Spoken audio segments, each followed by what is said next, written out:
March of 1934. I was standing by the grain elevator at first light, dust from the panhandle blowing so thick you could taste Oklahoma dying on your tongue when I saw that little girl stumble out of Beatrice Hargrove's back alley.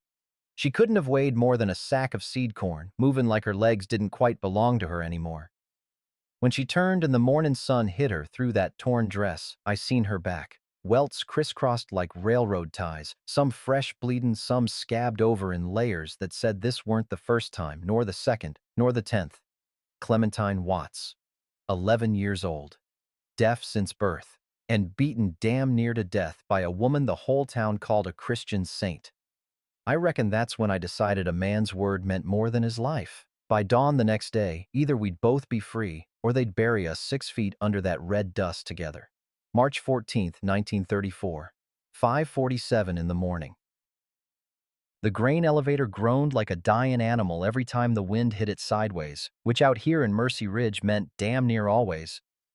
I just locked the main gate after pulling a double shift, third one that week, when I caught movement down the alley between Hargrove's boarding house and Old Man Peterson's barber shop that had been boarded up since the bank took it. Something small, moving wrong. I set down my lunch pail and crossed Main Street, boots kicking up dust devils that spun themselves out before they got knee-high. Wasn't nobody else stirring. The whole town still sleeping off Saturday night's bootleg corn liquor and broke dreams. Got closer. It was a child, girl, maybe 11 or 12, walking with one hand pressed flat against the clappered wall like she needed it to stay upright. Her dress hung off her shoulders, thin cotton that might have been white once, but now looked the color of old newspaper. "Hey there," I called out. She didn't turn. Kept walking, dragging one foot slightly. I picked up my pace. I said, "Hey." Then the sun cleared the roofline, and I saw her back through the gaps in that dress. Jesus Christ. Welts, cuts, some fresh and weepin', some scabbed over in layers like tree rings marking years of drought. Crisscrossed her back from shoulders to waist, the kind of marks you get from a belt buckle or worse. My gut dropped straight through to my boots. She must have caught my shadow, 'cause she turned then, quick, scared, and her eyes went wide as dinner plates, blue as January sky. She backed up against the wall, hands coming up to cover her face. I stopped dead, put both hands up where she could see 'em. "Easy now, ain't gonna hurt you, child." She watched my mouth, watched it real careful, like she was readin' words printed there. That's when it clicked. The Watts girl, Mary's daughter. Born deaf, never spoke a word in her life. I'd heard about her, heard she'd been shuffled between relatives after Mary died giving birth to a stillborn boy 2 winters back. Heard Beatrice Hargrove took her in last November, announced it at Sunday service like she was St. Peter himself opening the pearly gates. "You understand me?" I asked, keeping my voice level even though rage was building in my chest like steam in a boiler. She nodded. Once, small. I fished the pencil stub from my shirt pocket, same one I used to mark time cards, and tore a corner off my shift ticket. Held 'em out. She took 'em with shaken hands. Wrote slow, letters cramped but clear, "Cellar when I spill. Dark, rats." I read it twice. Second time didn't make it easier to swallow. "How long?" She wrote, "Since snow, 4 months. 4 goddamn months in the same town where I bought my flour and paid my taxes and tipped my hat to neighbors. Anyone know?" She shook her head, then wrote, "Marshall says she's good Christian lady." "Yeah," I said, voice coming out rougher than I meant. "Folks say that about a lot of devils wearing Sunday hats." I looked back toward the boarding house. Upstairs window still dark, but wouldn't be for long. Beatrice Hargrove ran that place like a military camp. Breakfast bell at 6 sharp, church at 9, supper at 5. Girl standing here meant she'd slipped out somehow, probably first time in months she'd seen daylight without permission. "You running away?" She nodded. "Where to?" She didn't write nothing, just looked at me with those blue eyes that had already seen more cruelty than most folks see in a lifetime, and shrugged. I thought about my boy James, 23 years old when that landmine outside Seoul turned him into nothing but a folded flag and a letter saying he died quick. I thought about my grandson Ozzy, 7 years old, already learning that the world's a place where mothers leave and dust storms eat everything green. Thought about walking away. Going home, pretending I never saw nothing. Then I thought, What kind of man does that make you, Silas? Come on, I said. She didn't move. I ain't asking, child. You're coming with me. She wrote fast, shaken. She'll find me, she always does, not this time. I held out my hand. Not while I'm still breathing. She stared at my hand for what felt like an hour, but was probably 10 seconds. Then she took it. Her fingers were small, cold, bones like bird wings wrapped in paper-thin skin. We walked together down that alley, through the back lots where dust had buried last year's victory gardens, toward my truck parked behind the elevator. Behind us, first light caught the windows of Hargrove's boarding house. Inside, Beatrice Hargrove woke to find the cellar door standing open and the Watts girl gone. My house sat where the town gave up and the prairie took over, last place before the road turned to dirt and kept going till it hit Kansas or hell, whichever came first. Company housing came with the grain elevator job. 4 rooms, a well that ran dry every August, and a roof that leaked when it rained, which it hadn't done since October. But it was mine long as I kept showing up for shift work, and right then, that felt like more than most folks had. Ozzy was at the kitchen table when we walked in, spooning cornmeal mush into his mouth like he was racing a clock. The boy looked up, spoon frozen halfway to his lips, eyes going wide. "Grandpa? Who's that?" "This here's Clementine," I said, guiding her to the other chair gentle as I could. "She's gonna stay with us a spell." "How come?" "'Cause I said so. Finish your breakfast." Ozzy stared. She stared back, then dropped her eyes to the table, shoulders hunching inward like she was trying to disappear into herself. I pulled down the bread tin, found 2 slices that weren't moldy, and slathered on the last of the butter we had. Set it in front of her with a cup of water from the pump. She didn't touch it, just sat there, hands folded in her lap, waiting for the other shoe to drop. "Go on," I said. "It's yours." She looked at my mouth, then at the bread, then back at my mouth like she was solving a puzzle with pieces that didn't quite fit. "Ain't nobody gonna hit you for eatin'," I said quieter. That's when her eyes filled up. Not crying, not quite, just watering like a well about to overflow. And she picked up the bread, took the tiniest bite I ever seen a human take. Ozzy watched this whole thing like he was seeing a magic trick he couldn't figure out. "How come she don't talk?" "Can't hear, so she don't speak much. Uses her eyes and hands instead." "Can she hear me if I yell real loud?" "No, and you ain't gonna try neither. Understand?" The boy nodded, chastened, then softer. "What happened to her back?" I didn't answer that. Couldn't put them words in a 7-year-old's head. He'd learned soon enough the world was full of cruelty. Didn't need to hear it from me at breakfast. Clem finished half the bread, set it down careful like she was afraid it might break, put her hands back in her lap. "You want more?" She shook her head. I didn't push, just cleared the plates, pumped water into the basin, started washing. Ozzy disappeared into the bedroom, heard the springs creak as he flopped onto his cot. That's when the knock came. 3 hard raps, authority knock, the kind that says, "Open up, we ain't asking twice." I dried my hands slow. "Stay put," I told Clem. Her knuckles went white around the edge of the table. Opened the door. Marshal Elwood Crane stood on my porch, hat in hand, jaw set like concrete. Behind him, Beatrice Hargrove in her funeral black, though it was Monday morning and nobody died that I knew of. Her face was flushed red as a rooster's comb, eyes blazing with righteous fury. "Mornin', Silas," Crane said. "Marshal. Mrs. Hargrove here says you got her ward." "The Watts girl." "That's so?" "He kidnapped her." Beatrice's voice came out shrill as a train whistle. "Stole her right out of my home while I was—" Crane held up one hand. "Ma'am, let me handle this." He looked at me hard. "That true, Silas?" "Found her in the alley 'bout dawn. Looked like somebody'd used a belt on her, maybe worse. So, yeah, I brought her here." "She's clumsy," Beatrice said, voice dripping honey now, playing for sympathy. "Falls constantly, runs into things. I've tried teaching her proper behavior, but she's slow, you understand." "That girl's back looks like someone tied her to a post and whipped her," I said flat. "And I'm guessing you're the someone." Beatrice's face went from red to purple. How dare you accuse me of— I dare just fine, ma'am. Crane stepped between us. Silas, I understand your concern, but Mrs. Hargrove has legal custody. County placed the girl with her last November. You can't just take— She ain't property, I said. My voice dropped lower, harder. Not while I'm still breathing. Nobody moved. The three of us stood there frozen like a photograph, wind whistling through the gap in the doorframe. Then I heard the scrape of a chair behind me. Turned to see Clem standing in the kitchen doorway, Ozzy right beside her holding her hand like they'd known each other their whole lives instead of 20 minutes.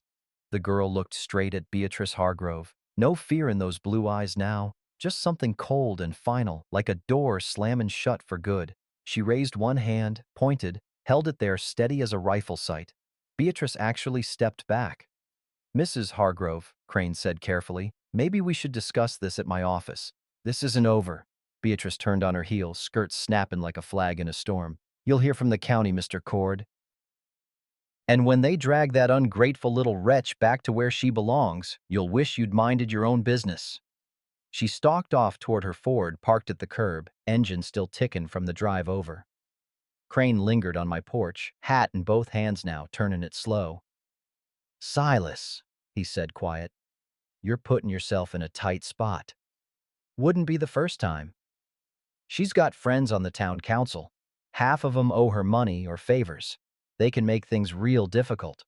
Let 'em try. The marshal studied me for a long moment, then nodded once. Not agreement exactly, just acknowledgement that he'd said his piece and I'd heard it. He settled his hat back on his head. I'll do what I can. But right now, law's on her side. Then the law's wrong. Crane walked to his truck without answering, climbed in, sat there a minute before starting the engine. I closed the door, leaned against it. Clem was still standing there, Ozzy's hand in hers. What happens now, Grandpa? The boy asked. I looked at both of them, two kids who needed someone to stand between them and a world that didn't give a damn. Now we dig in, I said, and we don't let go. They came at dusk. I'd been expecting something. You don't take a girl from Beatrice Hargrove and think she'll just let it lie. But I wasn't expecting torches. Wasn't expecting 20 men standing in my yard like they'd stepped straight out of a history book about things this country was supposed to be ashamed of. I'd spent the day teaching Clem simple chores, sweeping, fetching water from the well. She moved careful, like every action might be the wrong one, but Ozzy stuck close, showing her where things went, chattering even though she couldn't hear a word. Boy had a good heart. Better than mine, probably. Around 4 o'clock, Marjorie Crane appeared at the back door, Marshall's wife, carrying a basket covered with checkered cloth. Inside, bread, jam, a jar of chicken soup still warm. Don't tell Elwood, she'd said quiet, but that girl needs feedin' and you need help. I took the basket. Why you doing this? Her eyes were sad. My husband follows the law. I follow what's right. Sometimes they're different things. She left before I could say more. Now, watching the sun bleed red across the horizon, I stood on my porch and counted heads in my yard. Henry Boswell from the feed store, the Patterson brothers who ran cattle north of town, Tom Reeves, who spent more nights in Crane's drunk tank than his own bed, and at the front, holding a torch like it gave him authority he'd never earned, Clyde Hargrove, Beatrice's nephew, 28 years old, mean as a copperhead, twice convicted of theft, but never served a day because his aunt had friends in the county courthouse. "Evening, Silas," Clyde called out. His voice carried that false friendliness men use when they're enjoying themselves. "We're here about the girl. She ain't going anywhere. Ain't your decision to make. Aunt Beatrice has legal claim. Your aunt's a monster." That got a rumble from the crowd. Few men shifted their boots, uncomfortable. But none of them left. Clyde stepped closer, torch cast in shadows that made his face look like something carved from hell. "You got till sunup tomorrow to return her. Otherwise, we'll take her ourselves, and we'll burn this company shack down around your ears while we're at it." Behind me, I heard the door creak. Didn't need to turn to know Clem was there. Could feel her presence like electricity before a storm. "You ain't taking her," I said. "How you gonna stop us?" Clyde grinned, showing teeth. You're one old man with a bum leg and a kid to protect. We're 20. Do that math, Silas. I did the math. Wasn't in my favor. But then I heard 'em. Engines. Two of 'em, coming fast down the dirt road, kicking up dust clouds that caught the last of the daylight. The crowd turned. Two trucks pulled up, headlights cutting through the gloom. Doors opened. Out stepped Sam Littleton, who ran the general store. His son Jacob, Father Callahan from the Methodist Church, still wearing his collar.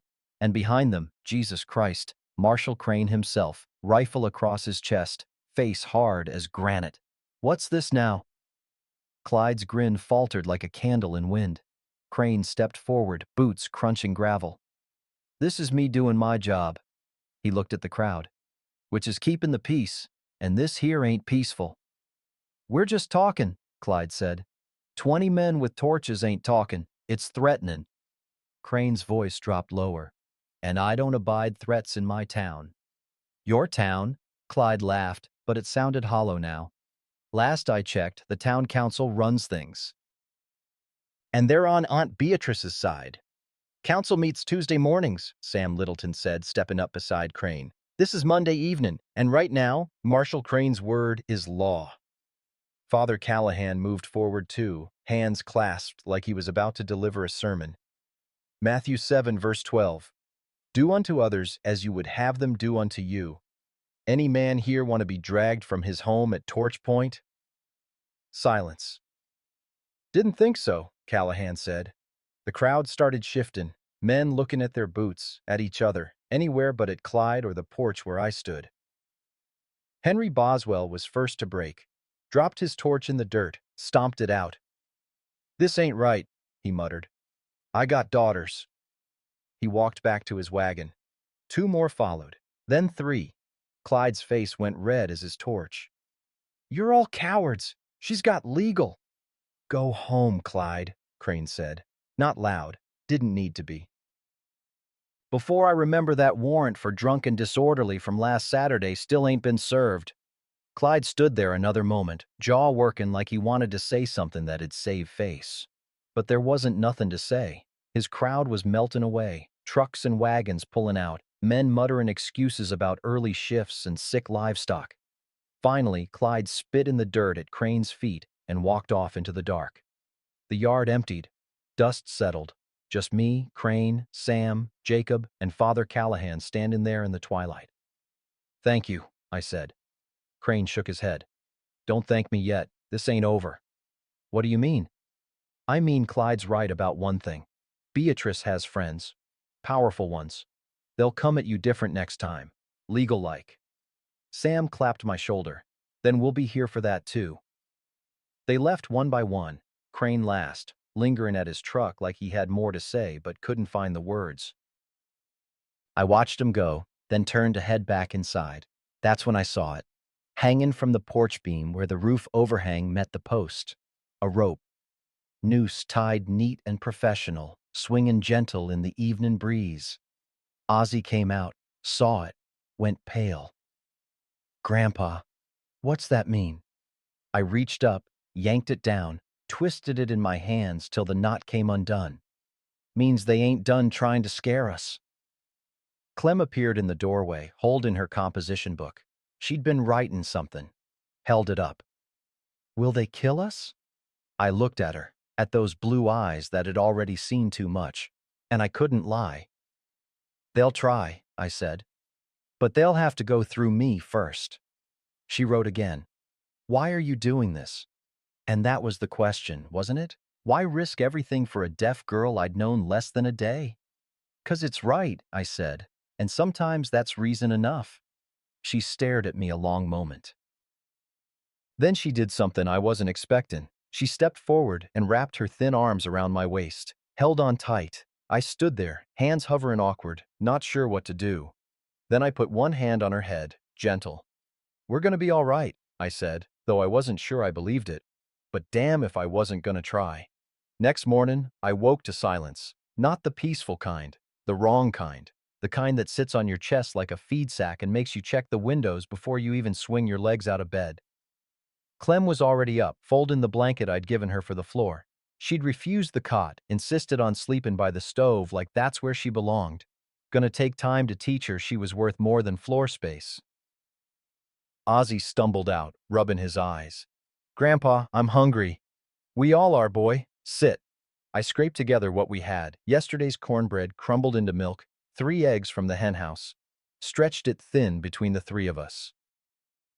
Clem ate slow, watching me the whole time like she expected the food to disappear if she looked away. I gotta go to work, I said, though the words tasted like ash. Can't afford to miss another shift. Ozzy's eyes went wide. You're leaving us? Just till sundown. You'll stay with Mrs. Crane. A knock interrupted. Not hard this time. Gentle. Woman's knock. I opened it to find Marjorie on the step, holding a basket. Thought you might need help today, she said quiet. I can watch the children while you work. Relief hit me like cool water. You sure Elwood won't? My husband can think what he likes. This girl needs protecting, and I got 2 good hands. She stepped inside without waiting for permission. Go on, we'll be fine. I looked at Clem. She was watching Marjorie careful, but something in her shoulders had relaxed just a hair. I'll be back before dark, I told them. Then to Marjorie. Anything happens. I know where the shotgun is, she said. Now get. The grain elevator felt different that morning. Men who usually nodded at me looked away. Frank Wheeler, who worked the scales, didn't say a word when I clocked in. Around noon, Mr. Thornton, the supervisor, pulled me aside. Big man, red face, hands like catcher's mitts. Silas, we got a problem. My gut tightened. What kind? County supervisor called this morning. Says you're harboring a fugitive ward of the state. Says I can't keep a criminal on the payroll. The floor dropped out from under me. Mr. Thornton, that girl was being... I know what she was being. He looked pained. But I got a business to run. County can pull my contracts. I'm sorry, Silas. You're suspended pending investigation. How long? Don't know. Could be a week. Could be permanent. He wouldn't meet my eyes. Go home. I'll call when I hear something. I walked out of that elevator feeling like I'd been gut shot. No job meant no house. This place was company property. No house meant no way to keep Clem. The whole thing was collapsing faster than I could shore it up. I drove home too fast, dust kicking up behind my truck like a tale of blame. Pulled up to find the house empty, kitchen clean, stove cold, no note. Panic hit like ice water. Then I saw it. Paper tucked under a plate on the table. Marjorie's handwriting. Had to take them to judge early. County moved up hearing. Courthouse. Now. I ran. The courthouse sat on Main Street. 2-story brick building with white columns that were supposed to make it look important. Just made it look like a tomb. Inside smelled like old wood and older lies. Marjorie sat in the back row. Ozzy beside her. Clem between them. Composition book clutched to her chest like a shield. Up front, Beatrice Hargrove sat straight-backed, dressed in black like she was mourning someone who hadn't died yet. Beside her, Clyde leaned back smiling like he'd already won. Marshal Crane stood near the judge's bench, hat in hand, looking like he'd rather be anywhere else. And at the bench itself, Judge Tobias Caldwell, 70 if he was a day, white beard trimmed neat, glasses perched on a nose that had been broken at least twice. He looked up when I came in. Mr. Cord, good of you to join us. Didn't know I was invited, Your Honor. Emergency custody hearing. Mrs. Hargrove petitioned the county for immediate return of her ward, citing kidnapping and custodial interference. That's horseshit. I caught myself. Begging your pardon, Your Honor, but that woman beat that child near to death. So you've said. Caldwell's voice was dry as August. Unfortunately, accusations ain't evidence. That's when the side door opened. Vernon Watts stumbled in, Clem's uncle, the town drunk, smelling like he'd slept in a whiskey barrel. His hands shook, his eyes were bloodshot, but he walked straight to the front. Your Honor, he said, voice cracking, I got something to say. Beatrice's face went white as chalk. Caldwell raised an eyebrow. Mr. Watts, you're aware this is a formal proceeding? Yes, sir. Vernon swallowed hard. And I'm aware I've been a coward, but I seen things. Things I've been too yellow-bellied to speak about. He turned, looked at Clem. The girl stared back, confused. "I seen what Beatrice done to you, child." His voice broke. "Seen her lock you in that storm cellar last February when the twister was comin'. Seen her beat you with a fireplace poker when you dropped a plate. Seen things that kept me up at night, and I did nothing because I was scared and drunk and worthless." The courtroom went dead silent. Vernon pulled a folded paper from his coat. "I wrote it all down. Every time, every mark. I got dates." He held it out to the judge with shaken hands. Caldwell took it, read. His face didn't change, but something shifted in his eyes. "Mr. Watts," he said slowly, "you understand that by providing this testimony, you're admitting to being complicit in child endangerment?" "Yes, sir." Vernon's voice was barely a whisper. "I reckon I am." "Why come forward now?" Vernon looked at me, then at Clem. "Because that man had the guts to do what I couldn't. And that little girl deserves one person in this world who'll tell the truth about what happened to her." Beatrice shot to her feet. "That drunk is lying. He's been paid off." "Sit down, Mrs. Hargrove," Caldwell said.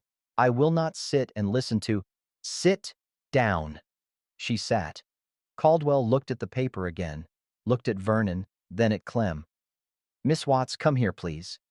Marjorie guided her forward. Clem walked slow, clutching that composition book. "Can you read lips, child?" She nodded. "Did this woman," he pointed at Beatrice, "do the things Mr. Watts described?" Clem's hands trembled. She opened her book, wrote something, showed it to the judge. I couldn't see what it said from where I stood, but I saw Caldwell's jaw tighten. He set the book down careful, like it might explode. "We'll recess for 1 hour," he said. "Marshal Crane, I want Mrs. Hargrove held for questioning. Mr. Cord, you'll remain in custody of the child until I make my ruling." His gavel came down like a gunshot, and just like that, everything changed again. The hour felt like a year. We sat on the courthouse steps, me, Clem, Ozzie, and Marjorie, waiting for Judge Caldwell to decide our fate. Spring sun beaten down, dust blowing in from the fields, whole town going about its business like my life wasn't balancing on a knife's edge inside that brick building. Clem sat between me and Ozzie, still clutching that composition book. The boy'd given up trying to talk to her with words. Instead, he'd started drawing pictures in the dirt with a stick. A house, a dog, a tree. She watched, then took the stick from him and drew her own picture. A bird. Wings spread wide. "That's real good," Ozzie said, even though she couldn't hear him. I watched her face while she drew. There was something different about her now. Still scared, still flinchier than a barn cat, but something else too. Like a door that had been nailed shut was starting to crack open. Marjorie leaned over, spoke quiet. "Silas, what happens if the judge rules against you?" "Don't know." I rubbed my face. "Lost my job this morning. House goes with it. If he gives her back to Beatrice, I got no legal grounds to fight it." "There's gotta be something." "There ain't. I'm a suspended grain worker with a grandson and no wife. Beatrice is a property owner with connections. Law don't care about what's right, just what's legal." Clem must have felt the weight of our conversation even if she couldn't hear it, because she looked up at me then, those blue eyes searching my face for answers I didn't have. She opened her book. Wrote something, showed me. "Are you going to leave me too?" My chest tightened like someone had wrapped barbed wire around it. "No," I said, making sure she could see my mouth. "I ain't leaving you." She wrote again. "Everyone leaves."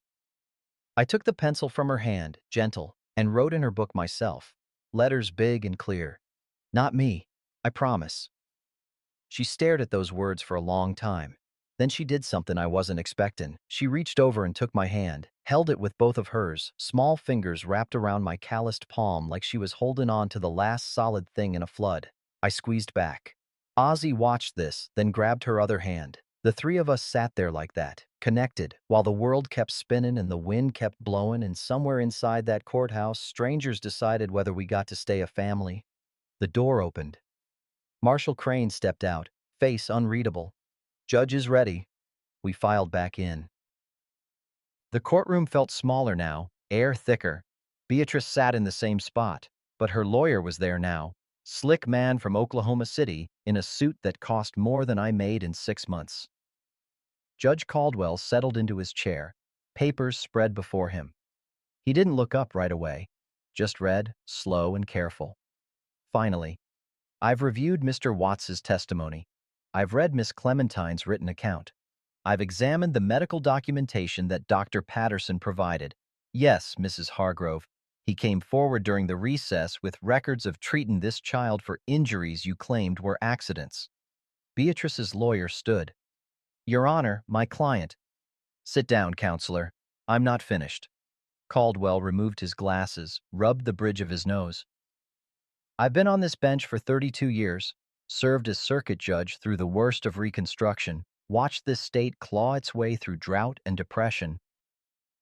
And in all that time, I've learned one thing for certain. The law is meant to protect the vulnerable, not punish them for being vulnerable. He looked straight at Beatrice.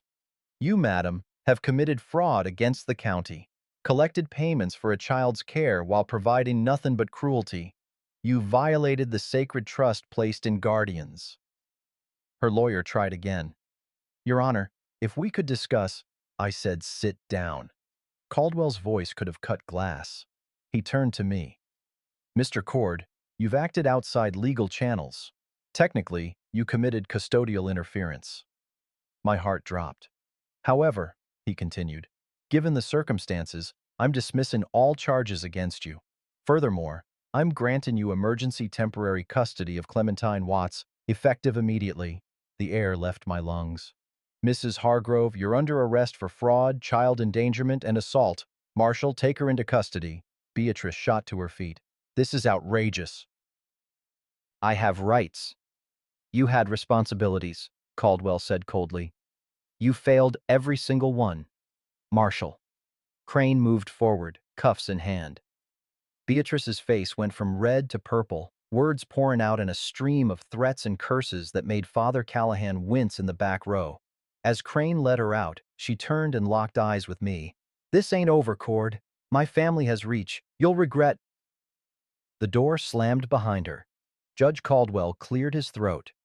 Mr. Cord, you'll need to demonstrate stable employment and housing within 30 days, or the county will place Miss Watts in foster care elsewhere. Understood? Yes, Your Honor. Good. Court's adjourned. The gavel came down. Outside, Sam Littleton was waiting on the steps. Heard you need work. I blinked. You heard already? Small town, word travels. He stuck out his hand. Store needs help. Paying job, steady hours. You want it? Yes, sir. Father Callahan appeared beside him. And the church has a house, small place, but it's got 3 bedrooms and a good roof. Been sitting empty since Pastor Morris passed last year. It's yours if you need it. I couldn't speak. Just stood there like a fool while my throat closed up. Marjorie smiled. See? Sometimes the world surprises you. Clem tugged my sleeve. When I looked down, she'd written in her book. Does this mean we get to stay together? Yeah, I managed. Yeah, it does. She smiled then, first real smile I'd seen from her. Small, uncertain, but real. Ozzy whooped and grabbed her hand. We're gonna be a real family. We walked down those courthouse steps together. Me, 2 kids, and a future I hadn't dared believe in that morning. But as we reached the street, I saw him. Clyde Hargrove, leaning against a post across the way, arms folded, face dark as a thunderhead. He caught my eye, smiled, not friendly, predatory. Then he turned and walked away, whistling. Marjorie saw him too. Silas. I know. What are you gonna do? I looked down at Clem, still holding my hand. At Ozzy, grinning like Christmas had come early. Same thing I've been doing, I said. Keep my word. Protect what's mine. But as we headed towards Sam's truck for a ride to see the church house, I couldn't shake the feeling that Clyde's smile meant this was just the first round, and the real fight was coming. The church house sat at the edge of town where Maple Street turned to gravel and kept going till it hit nothing but prairie grass and sky. White clapboard, green shutters, front porch that sagged in the middle but held firm. 3 bedrooms like Father Callahan promised, a kitchen with a pump that actually worked, and a parlor with windows facing east so the morning light came through clean and golden. Clem walked through every room twice, touching walls like she was making sure they were real. Ozzy claimed the smallest bedroom. "So Clem can have the big one, Grandpa," and started unpacking the few belongings we'd hauled over in Sam's truck. I stood in that kitchen pumping water into a tin cup, watching it run clear and cold, thinking about how fast things could change. 3 days ago, I was a night shift worker with nothing but routine. Now I had 2 kids, a new job, a house that didn't belong to the grain company, and enemies I couldn't quite see yet. "Mr. Cord?" I turned. Marjorie stood in the doorway holding a wooden crate. "Brought some basics," she said. "Flour, salt, coffee, few canned goods. Figured you'd need time to get situated before you could shop proper." "You didn't have to." "I know I didn't have to. I wanted to." She set the crate on the counter. "Silas, can I say something? Can I stop you?" She smiled, but it faded quick. "My husband's a good man.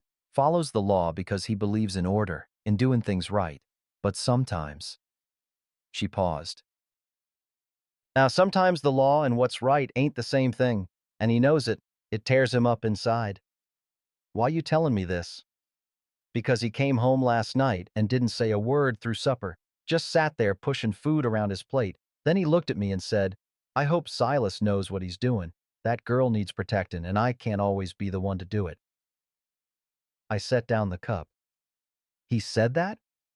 "He did. And this morning before he left for his rounds, he told me to bring you something." She reached into her apron pocket, pulled out a folded paper. "It's a list. Names of folks in town who've had run-ins with Beatrice or her nephew Clyde.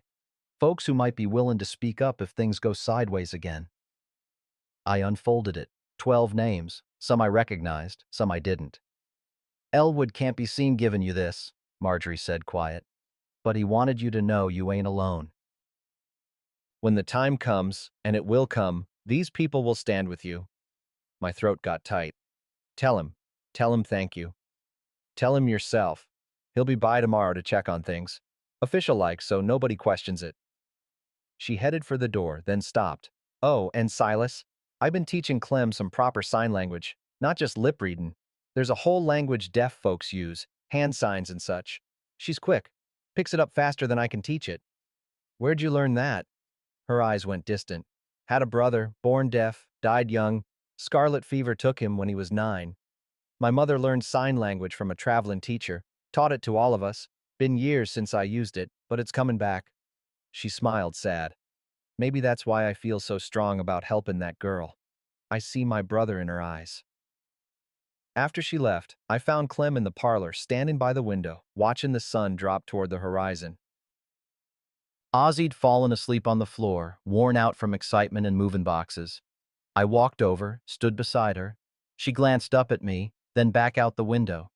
I tapped her shoulder gentle. When she looked, I pointed at the house, then at her, then at my chest.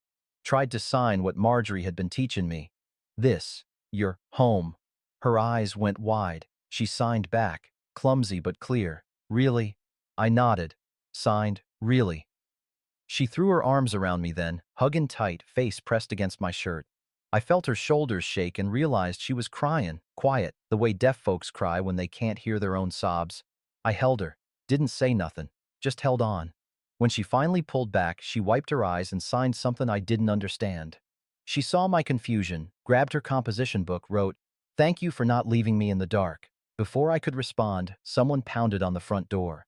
Hard, urgent, the kind of knock that means trouble. I moved to the door, motioned for Clem to stay back, opened it. Vernon Watts stood there, sweat pouring down his face despite the cool evening hands shaking worse than this morning in court. "Silas," he gasped, "you gotta listen. I just came from the saloon." "What happened?" "Clyde was there, drunk, running his mouth." Vernon's eyes were wild. "He's saying Beatrice made bail. County judge in Oklahoma City overruled Caldwell, released her on bond." My stomach dropped. "When?" Hour ago, but that ain't the worst of it. He swallowed hard. Clyde's organizing something. Says they're gonna take that girl back by force. Says no jumped-up grain worker's gonna make fools of the Hargrove family. When? Tonight. Maybe tomorrow.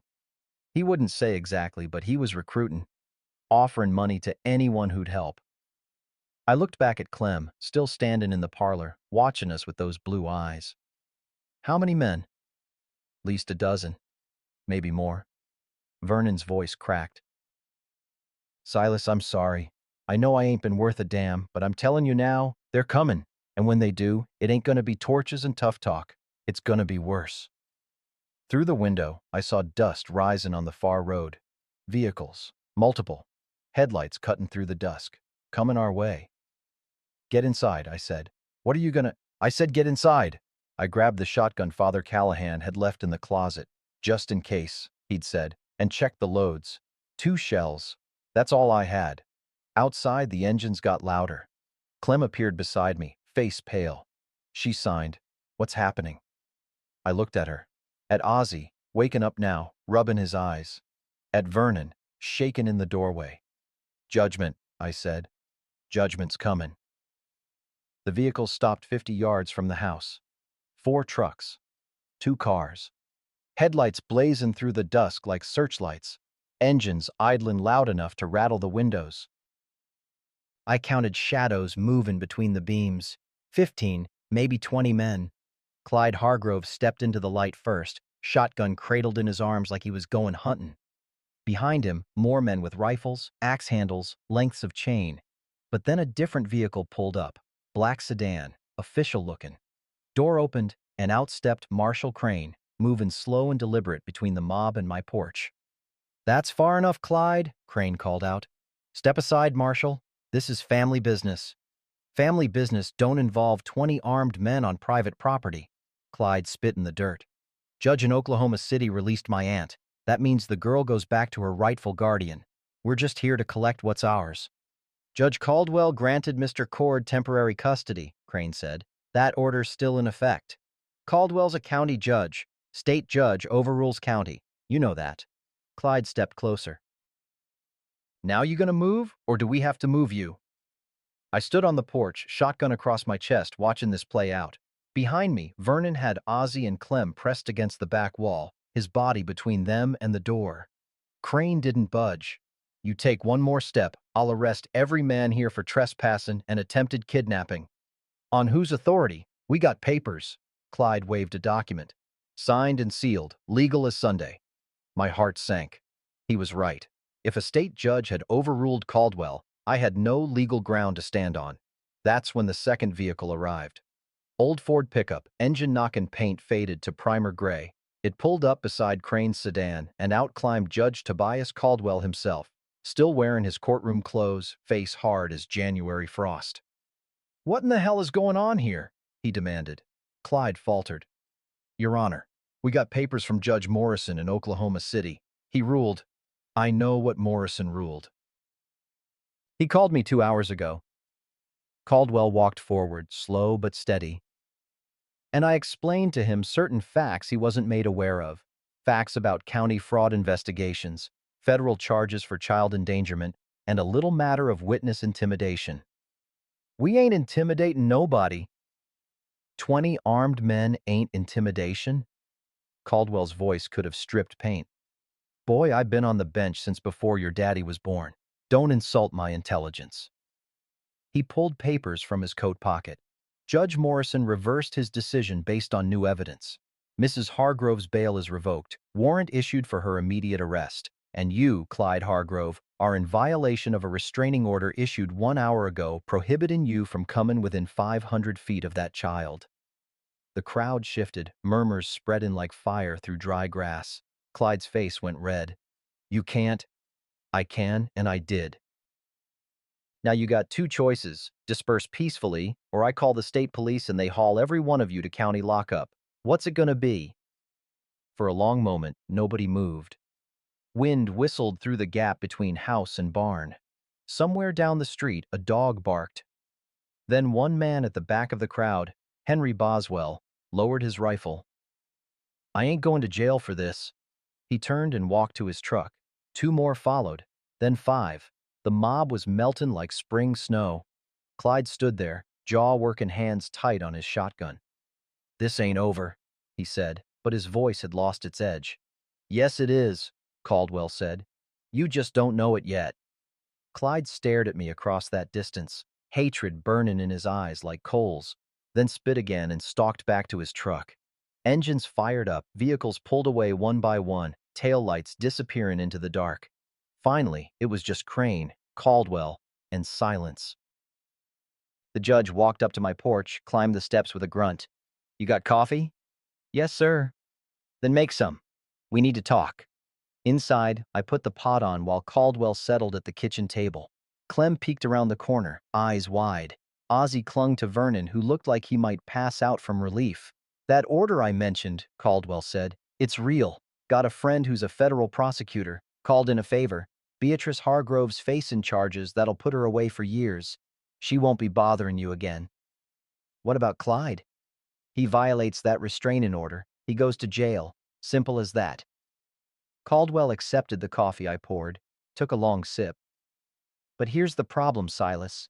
You still got 30 days to prove stable employment and housing, and now you got enemies who'll do everything they can to make sure you fail. I got the store job, got this house. I know, but the county's gonna scrutinize every detail. One missed day of work, one complaint from a neighbor, one reason to question your fitness as a guardian, they'll use it. My stomach tightened. So what do I do? Caldwell set down his cup. You do what you've been doing. You show up. You work hard. You prove that girl's better off with you than in any state institution. He paused. And you pray nothing goes wrong in the next 30 days. And if something does? He didn't answer right away, just looked at Clem, still watching from the doorway. Then we fight, he said finally. Because sometimes the law needs help remembering what it's for. After Caldwell and Crane left, I locked the doors and checked every window. Vernon offered to stay. Keep watch, he said, but I sent him home. Man done enough already. I got the kids settled in their rooms, tucked blankets around Ozzy even though he protested he wasn't a baby anymore, found Clem sitting on her bed, composition book open, writing by lamplight. I knocked on the doorframe. She looked up. I signed, "You okay?" She nodded, but her hand shook when she signed back. "Will they come again?" I wanted to lie, wanted to tell her everything was fine now, that the worst was over. But I'd promised her truth. Maybe, I signed. But I'll be here. She stared at me for a long moment, then wrote in her book, showed me. My mother used to say that promises are just words until someone keeps them. You're the first person who ever kept one. My throat closed up. I sat on the edge of her bed, put my hand over hers. I'm gonna keep 'em all, I said, even though she couldn't hear. Every last one. She leaned against my shoulder, and we sat like that till the lamp burned low, and the night settled heavy around the house. Outside, somewhere in the dark, I heard an engine idle past slow, watching, waiting. 30 days suddenly felt like a lifetime. 23 days passed. 23 days of waking before dawn, working 10-hour shifts at Sam's store, coming home to help Clem with her schoolwork while Ozzy set the table for supper. 23 days of checking over my shoulder, watching for trucks that slowed down too long in front of the house, listening for footsteps on the porch at night. But nothing came. Clyde Hargrove had gone quiet, too quiet, like a copperhead in tall grass. You know it's there. You just can't see where. Beatrice remained in county lockup, bail denied after Judge Caldwell made sure the federal prosecutor filed additional charges. Word was her trial wouldn't start till summer, maybe fall. Clem was thriving. Marjorie came by 3 times a week to teach sign language, and the girl soaked it up like parched ground taking rain. She'd started smiling more, laughing even, silent laughter that shook her shoulders and made her eyes bright. Ozzy'd taken to being a big brother like he was born for it. Taught her how to fish at the creek, how to whistle by blowing over a blade of grass, how to make shadow puppets on the wall when the lamp was lit just right. I was starting to believe we might actually make it. That's when Sam pulled me aside at the store. "Silas, we got a problem." My gut clenched. "What kind?" He glanced toward the back room, lowered his voice. County inspector came by this morning, said he was doing routine checks on businesses that employ folks with pending custody cases. That ain't routine. No, it ain't. Sam's face was grim. He found violations, expired permits, inventory discrepancies, some regulation about storage I never even heard of. Nothing serious, but enough to fine me heavy if I don't fix it immediate. What's that got to do with me? He said if I kept you on payroll, he'd be back every week finding new violations. Said it'd be easier for everyone if I let you go. Sam's jaw tightened. I told him where he could stick his violations. Relief and dread hit me simultaneously. Sam, you can't risk your business for... I already did. Told him I'd see him in court if he wanted to push it. He gripped my shoulder.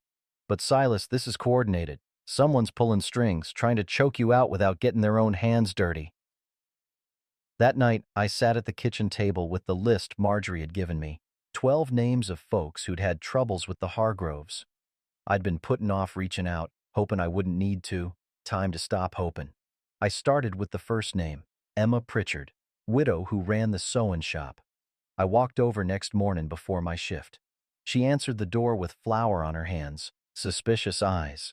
Mrs. Pritchard, I'm Silas Cord. I was hoping I could ask you some questions about...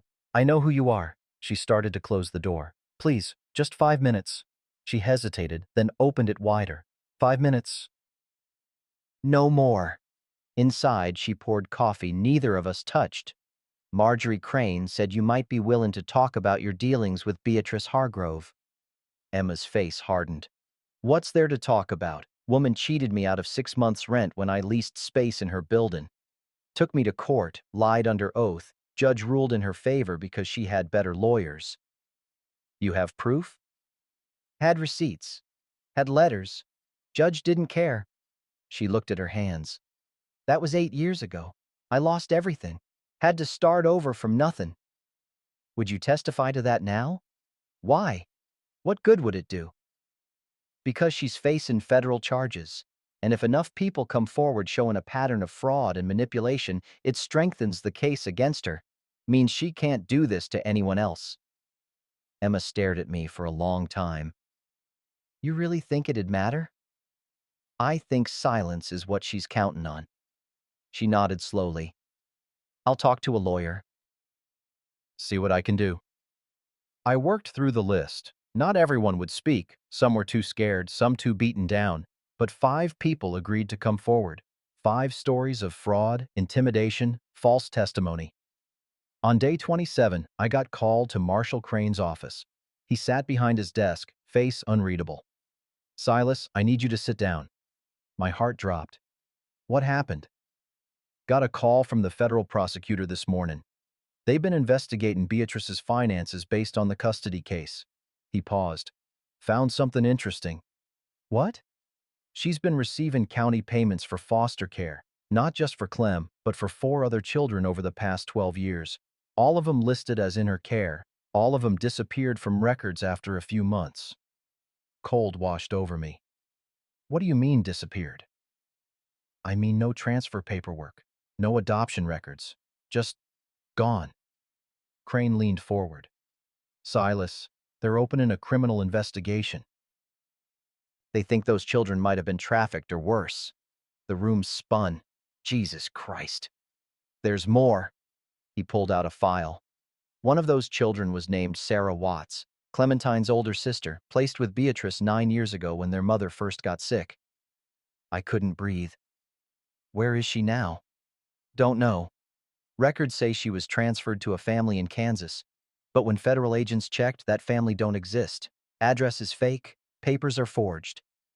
Does Clem know she had a sister? Don't think so. She was only 2 when Sarah was taken. I stood pacing. Who forged the papers? Crane's face went dark. That's the thing.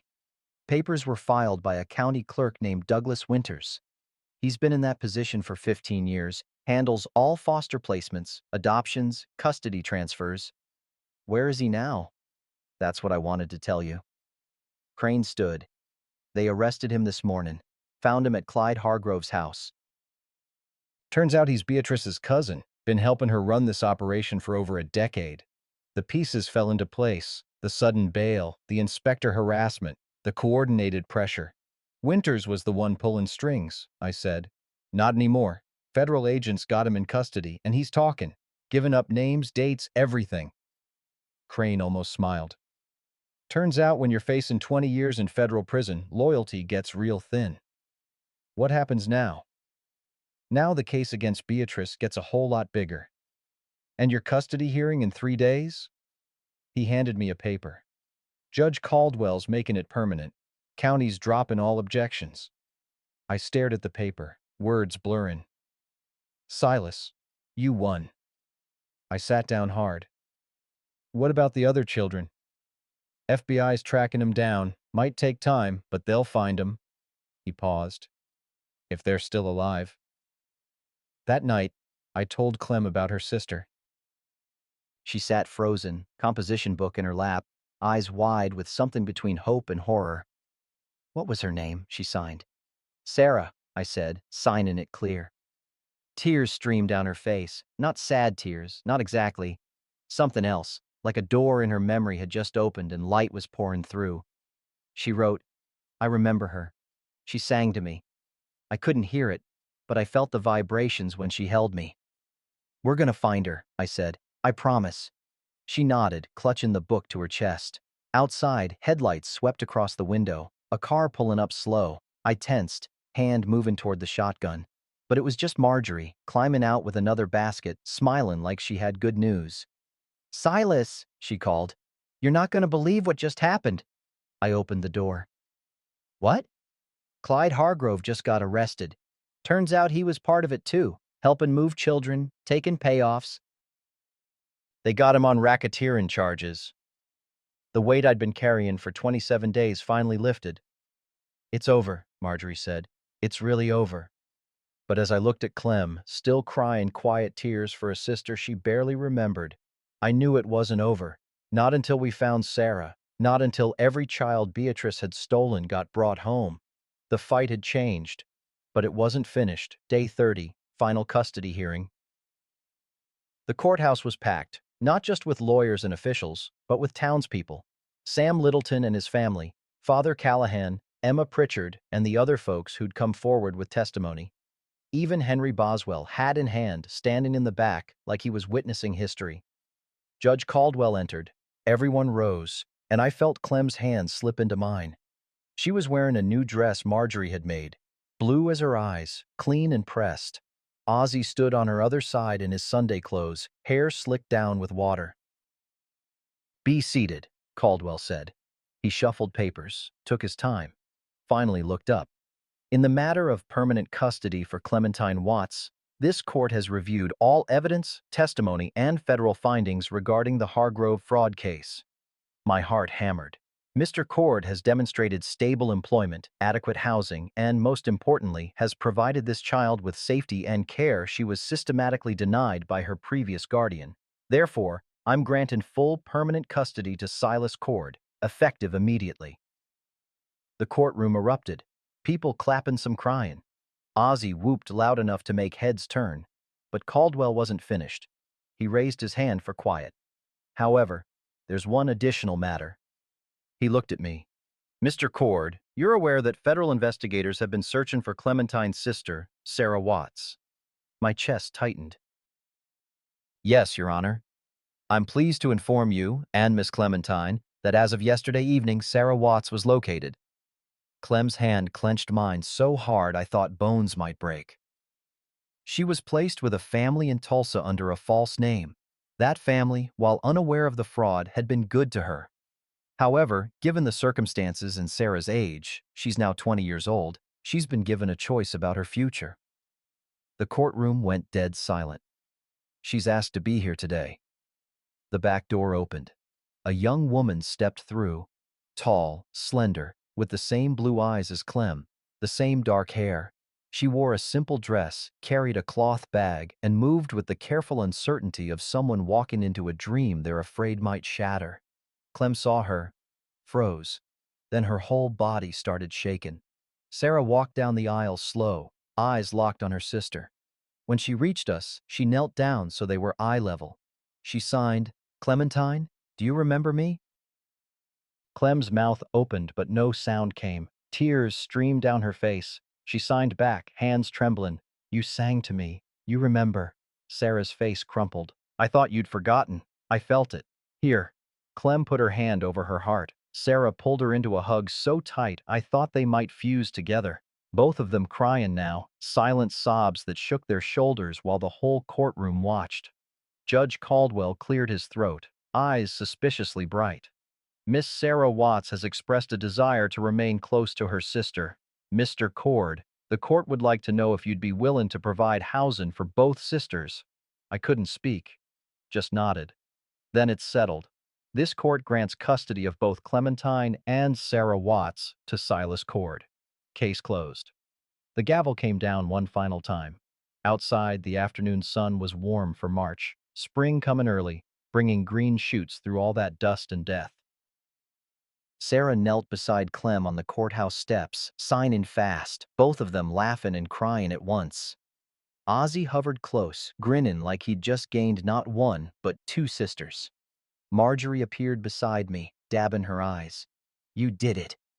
We did it, I corrected. Couldn't have without you, without everyone. Vernon Watts shuffled over, looking cleaner than I'd seen him in years. Silas, thank you for finishing what I was too yellow to start. You started it, I said. That testimony saved her. He nodded, turning to watch his nieces. My sister, their mama, she'd be proud of what you done. Marshall Crane approached, hand extended. I shook it. Elwood, I said. Silas, you're a good man. Don't let anyone tell you different. Your wife's the good one. You just married well. He smiled, rare as rain. Don't I know it? As the crowd dispersed, I found myself standing on those courthouse steps with three kids, two girls and a boy, all looking at me like I was something more than I ever believed I could be. Sarah signed to me, slow so I could follow. Thank you for keeping her safe. I signed back. She kept me safe too. That night, we all crowded into the church house. It felt smaller with four of us, but warmer too, fuller. Sarah helped make supper while Clem set the table and Ozzie fetched water. We moved around each other like we'd been doing it for years instead of hours. Over beans and cornbread, Sarah told us stories. What she remembered of their mother, the songs she used to sing, the way Clem would laugh as a baby even though she couldn't hear the sounds she made. Clem watched her sister's hands, soaking in every word like desert ground taking rain. After the kids went to bed, I sat on the porch alone, watching stars come out one by one. Marjorie's husband had been right. Sometimes the law and what's right are different things, but sometimes, just sometimes, they line up perfect and justice actually looks like mercy. I thought about Beatrice, sitting in a cell waiting trial. Thought about Clyde and Douglas Winters, careers and freedom gone. Thought about how cruelty always plants seeds of its own destruction. But mostly, I thought about what Clem had written in her book that first day. Everyone leaves, not everyone, child, not everyone. The screen door creaked. Clem stepped out in her nightgown, bare feet on the wooden porch. She sat beside me without a word, which was her way, and leaned against my shoulder. I put my arm around her. We sat like that, watching the night settle over Mercy Ridge, and for the first time in 20 years, I felt something I thought I'd lost when they folded that flag and handed it to me at my boy's funeral. Peace. Not the absence of trouble. There'd always be trouble, but the presence of purpose, of family. Of knowing you'd stood when standing cost everything, and somehow, by some miracle, you were still there when the dust cleared. Clem tapped my arm. When I looked down, she signed, Thank you, Pa. Pa. My throat closed up. I signed back. You're welcome, daughter. She smiled, that small, uncertain smile that was getting bigger every day, and rested her head on my shoulder again. Inside, through the window, I could see Sarah and Ozzie at the table, playing cards by lamplight. Sarah was teaching him sign language, his small hands copying her movements, both of them laughing silent and loud at once. A family, built from broken pieces, held together by nothing but will and word, and the stubborn belief that dignity matters more than comfort. The wind picked up, carrying the smell of rain from somewhere west. Real rain, not dust. Maybe the drought was finally breaking. Maybe spring was coming after all. I squeezed Clem's shoulder gentle, and we sat there together, father and daughter, by choice not blood, watching the stars multiply overhead while the darkness gave way inch by inch to light.